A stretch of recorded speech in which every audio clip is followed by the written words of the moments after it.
Why should you look at Orientalist art differently?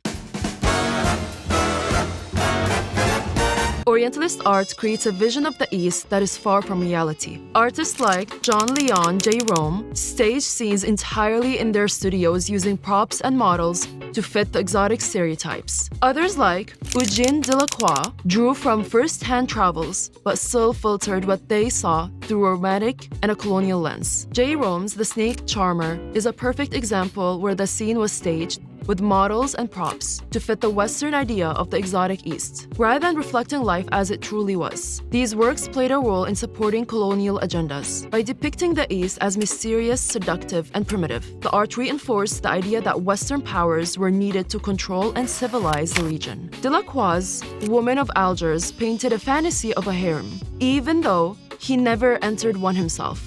Harem spaces were private, often restricted to women, and unseen by men, which is why Western artists, unable to gain real access, invented the image of the harem. They depicted veiled women lounging in relaxed poses, suggesting a hidden world of allure and mystery. The veiled woman became a symbol of sexual desire and oppression, yet the reality was far more complex. These women had agency, but in Orientalist art, their voices were silenced, and their lives were reduced to objects of colonial imagination.